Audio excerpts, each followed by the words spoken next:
What's going on?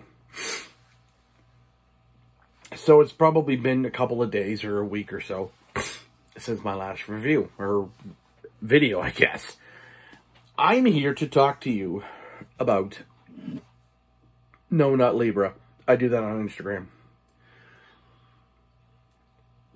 But I do enjoy craft non-alcoholic beer because I'm still sober. What I'm here to talk to you about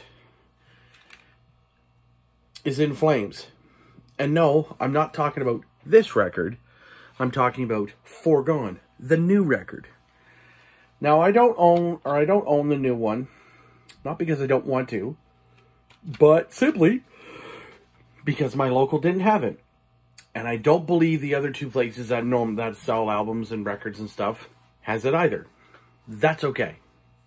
I probably should have pre-ordered it, but I don't...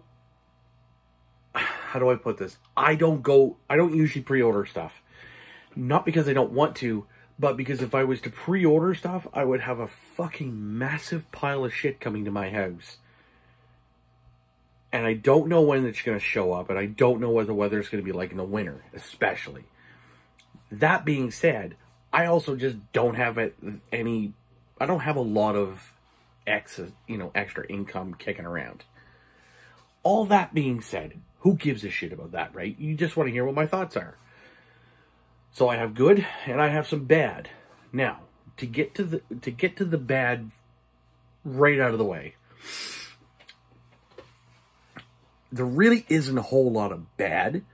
It's the same thing that I myself and many other people have on the record. That is the big, whiny type vocals. And when I say whiny, it's not actually whiny. It's overproduced cleans that make it sound whiny. Anders doesn't have a whiny voice. He has a really good, clean voice because he proved that on Come Clarity. But the problem is that because they've hooked up with Howard Benson, he's over-cleaned it. Excuse me. He's layered and layered and layered and layered it to the point where I don't even want to listen to him. It's like, okay, this is a bit much, okay? Howard Benson is also the same man that allowed the re-recording of 4 tracks from Clayman to be released. That's bullshit. Number one, the guitar tones on that were horrid and the vocals were mixed way too fucking high. Way too fucking high. That being said, back to Forgone.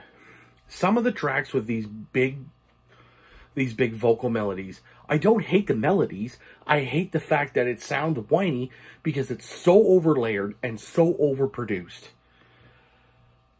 I've been a fan of this band for a long time, and frankly, I just wish they would just get rid of Howard Benson. Are they going to? No, because they're going to do whatever the fuck they want. Just because I want it doesn't mean it's going to happen. I held no clout in anything. I just have an opinion on it, and that's that.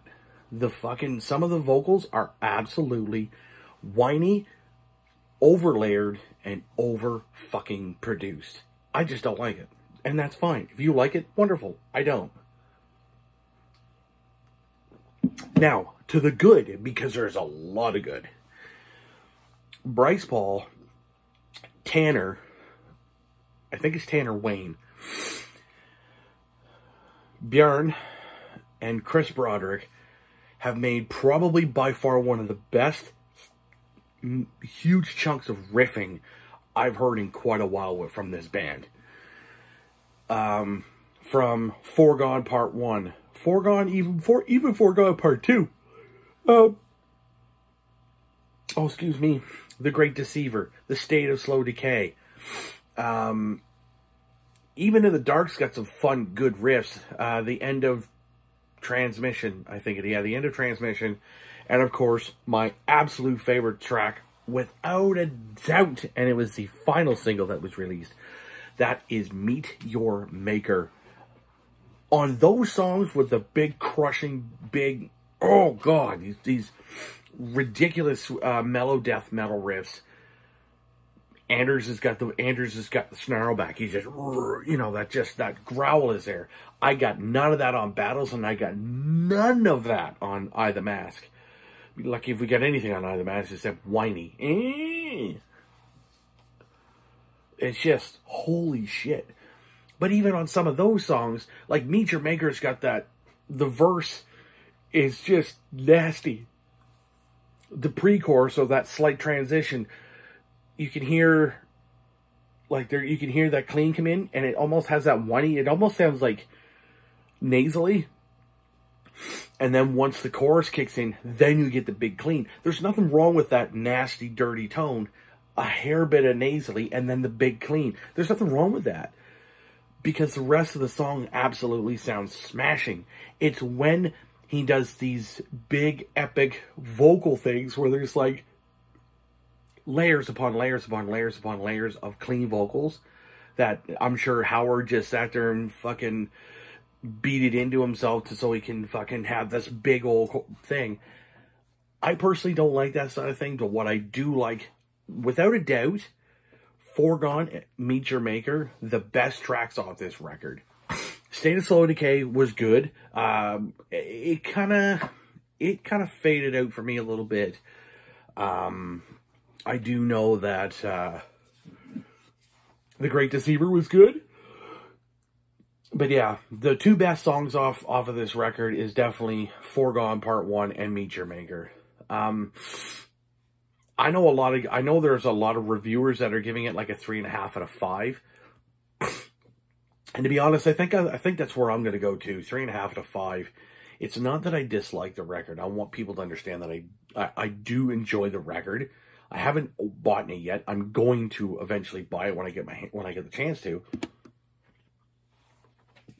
But I think what people need to realize too is that because I'm a big fan, I'm going to be harder on the criticism as opposed to, you know, the just kissing its ass and giving it a 5 out of 5 because that's what I want to do.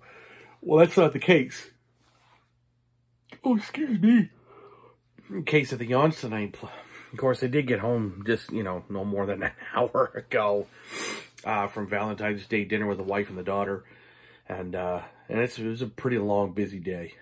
That being said, I'm going to wrap this up. I want to thank everybody for watching, for who has been watching, commenting, coming back to the videos. I appreciate it very, very much. And I know I'm not as consistent as some of the other guys in the VC. But to be honest, it's because there are just days I don't want to make a video. I'm just so fucking tired half the time. I'm just like... And I had said to Dan Hodgson, who, he's like, hey, when are you doing your thoughts on the In Flames record? And I said, probably tomorrow. And this was on Saturday. I said, probably tomorrow or Monday. And here I am Tuesday getting to it. But, you know, the band's been kind of rolling, sort of. Got to get a new bass player again. More lineup changes because... Wouldn't be Beyond Eternal without lineup changes, right? That being said, thank you again very much, guys, for watching. I really, really appreciate that.